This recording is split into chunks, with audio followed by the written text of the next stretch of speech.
สบายดีไอ้น้องชาวอีตีเนาะมื้อนี้ครับพระเจ้าจะมาแชร์เทคนิคในการคัดเลือกไก่พม่าเนาะเพื่อนำมาเลี้ยงไปทำการแข่งขันเนาะองค์ประกอบหลักที่สำคัญสิมีประกอบมีอยู่3อย่างเนาะในการคัดเลือกไก่พม่าของข้าพเจ้าอันดับแรกเราไปเลือกไก่นมมาจากฝูงเนาะเราจะเลือกเอาไก่ตัวที่มีอายุดี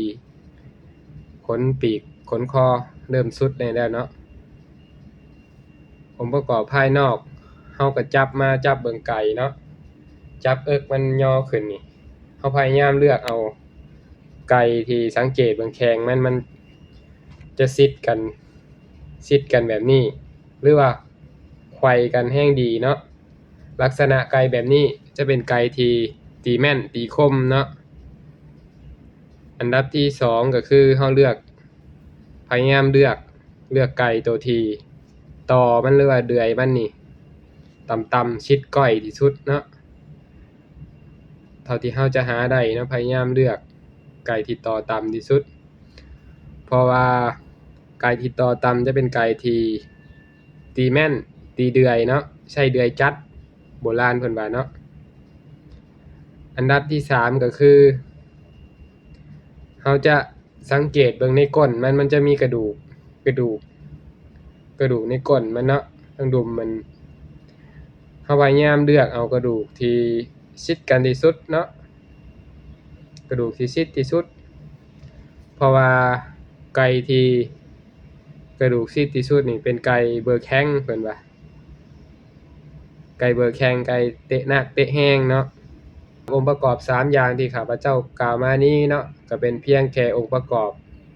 ภายนอกเนาะหรือว่าลักษณะภายนอกที่เราเลือกไก่เนาะเบิ่งด้วยตาเปล่านอกจากนี้แล้วเรายังต้องได้มาปั้นมาออกกำลังกายแล้วก็เตะเช็คเบิ่งอีกเทื่อหนึ่งเนาะว่าไก่ตัวนั้นจะมีกำลังจะตีแม่นจะเก่งส่ำใดเนาะถ้าไก่พม่าไผมี3องค์ประกอบนี่ถือว่ามีโอกาสจะเก่งจะแม่นเนาะประมาณ 7-80% เนาะเชื่อข้าพเจ้าได้เลยว่าไก่เก่งๆหลายตัวหรือไก่ดังๆหลายตัวนี่จะประกอบมี3องค์ประกอบนี่บ่อย่างใดก็อย่างหนึ่งภายในตัวไก่ตัวนั้นเนาะสำหรับข้าพเจ้าเนาะข้าพเจ้าเลือกไก่นมอยู่ตัวหนึ่งเนาะเดี๋ยว EP หน้าข้าพเจ้าจะเอามาให้เบิ่งว่าลักษณะที่ข้าพเจ้ากล่าวมานี้เนาะจะประกอบมีหยังแหน่ภายในไก่ตัวนั้นเนาะถ้าเห็นว่าคลิปนี้มีสาระความรู้เนาะอย่าลืมฝากกดไลค์กดติดตามเนาะเพื่อจะได้บ่พลาดคลิปใหม่ๆในภายภาคหน้าเนาะเพราะว่าคลิปนี้ก็เป็นคลิปทำอิฐที่ข้าพเจ้าได้ลองเฮ็ดคลิปลงไปเนาะถ้าว่ามีกระแสหรือว่ามีผลตอบรับดีเดี๋ยวข้าพเจ้าจะมาเฮ็ดคลิปหน้าเนาะขอขอบใจ